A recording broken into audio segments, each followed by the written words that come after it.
بسم اللہ الرحمن الرحیم۔ اسلامی تاریخ میں سے حضرت ابراہیم علیہ السلام کا تعارف۔ حضرت ابراہیم علیہ السلام کی پیدائش حضرت عیسیٰ علیہ السلام سے 2000 سال پہلے عراق میں ہوئی۔ آپ ایک عظیم پیغمبر، ہادی اور رہنما تھے۔ قرآن کریم کی 70 آیات میں آپ کا تذکرہ آیا ہے۔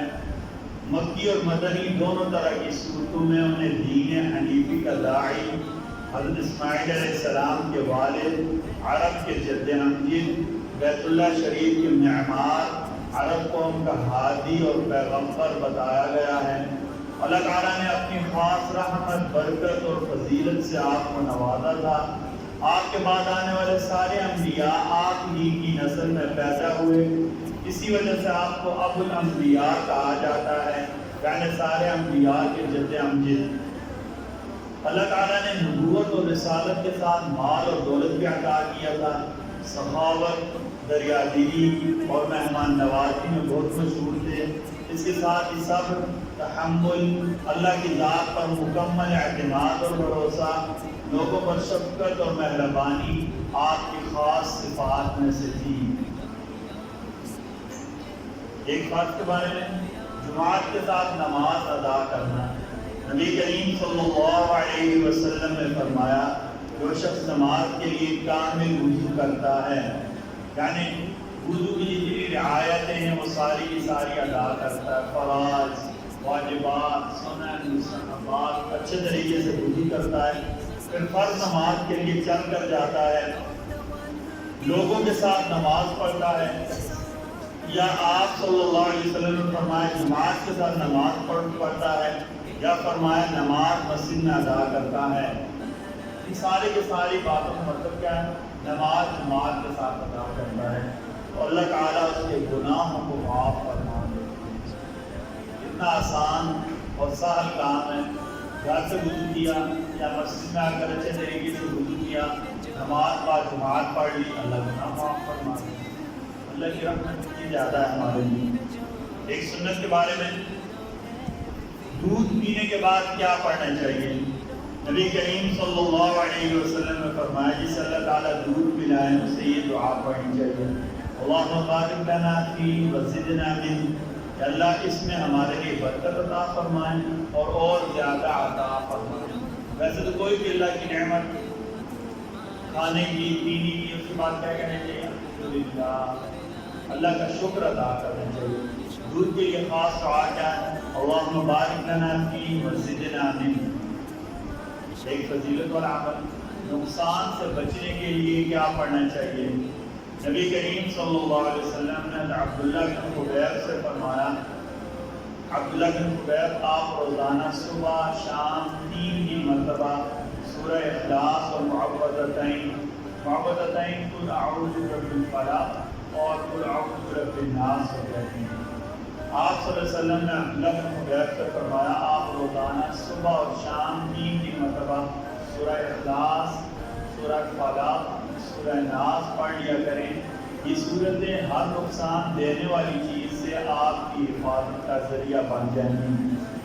خود بھی، اپنے گھر والوں کو بھی، اپنی اولادوں کو بھی یہ پڑھنا سکھائیں تاکہ اللہ تعالیٰ ہم سب کی ہر نقصان سے حفاظت فرما دیں۔ ایک گناہ کے بارے میں، فضول کاموں میں مال خرچ کرنا۔ سورہ لقمان آیت نمبر 6 اللہ تعالیٰ فرماتے ہیں بعض لوگ وہ ہیں جو غفلت میں ڈالنے والی چیزوں کو خریدتے ہیں تاکہ وہ سوچے سمجھے اللہ کے راستے سے لوگوں کو گمراہ کریں، سیدھے راستے کا مذاق اڑائیں۔ ایسے لوگوں کے لیے بڑی رسوائی کا عذاب ہے۔ اس میں لغو الحدیث کا ذکر آیا، بعض علماء نے کہا اس مراد گانے بجانے کے آلات ہیں۔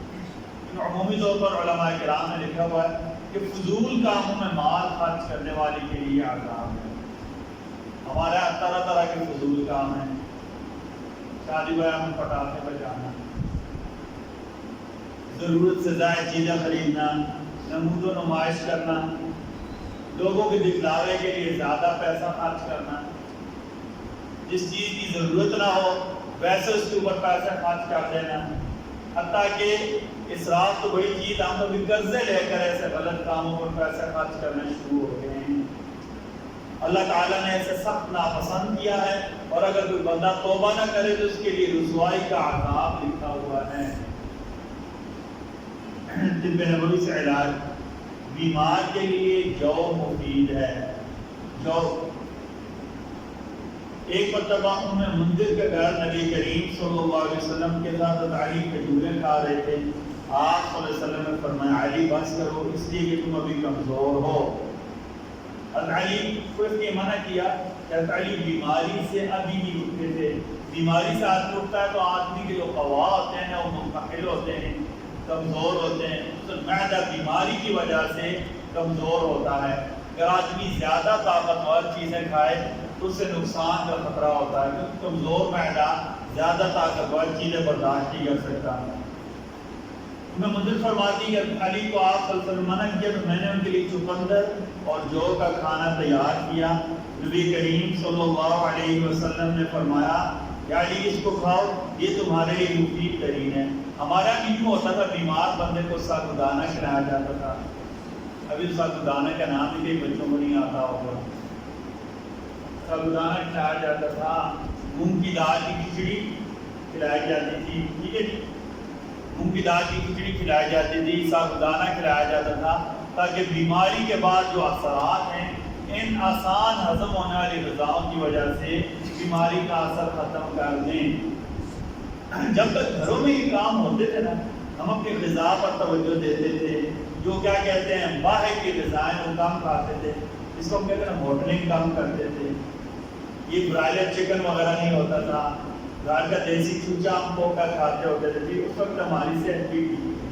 گھر کی گندم کھایا کرتے تھے، ٹھیک تھے، گھر کی سبزیاں ہوتی تھیں، اس وقت تک ہم سارے کے سارے ٹھیک تھے۔ جب کہ ہم نے یہ چھوڑا ہے، ہمارے اوپر طرح طرح کی بیماریاں اور ایسی بیماری جن کے بارے میں ہمیں پتہ ہی نہیں وہ آنا شروع ہو گئی ہیں۔ نبی کریم صلی اللہ علیہ وسلم کی نصیحت، آپ صلی اللہ علیہ وسلم نے فرمایا اگر تم پر کسی ناک کان کٹے ہوئے کالے غلام کو بھی امیر بنا دیا جائے، یعنی جیسے مرض کی شکل ہو، لیکن وہ اللہ اور اس کے رسول کی اللہ کی کتاب کے ذریعے اللہ کے حکم کے مطابق چلائے، تم اس کا حکم سنو اور مانو۔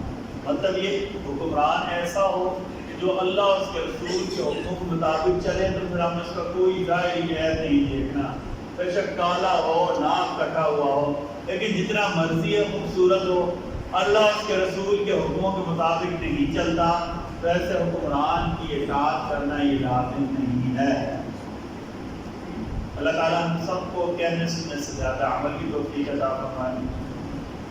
یہ ہمارے بھائی کیا کہتے ہیں، یہ تمیم ہمارا بچہ، اس کے والدہ بیمار ہے، پھر دعا کرنی ہے، اور کیا کہتے ہیں ہمارے بھائی سہیل کا بیٹا طٰہٰ، ان کے بارے میں آپ کو بتایا تھا، چھت سے جو ہے اس بچے کے لیے بھی دعا کرنی ہے، باقی سارے مریضوں کے لیے بھی دعا کرنی ہے۔ اللہ سب کو اپنے فضل سے شفا عطا فرما دے۔ بسم اللہ الرحمن الرحیم، بسم اللہ والصلاة والسلام علی رسول اللہ، بسم اللہ وعلی ملت رسول اللہ۔ اے ہمارے رب کی آپ ہم سب کے سارے گناہ معاف فرما دیں۔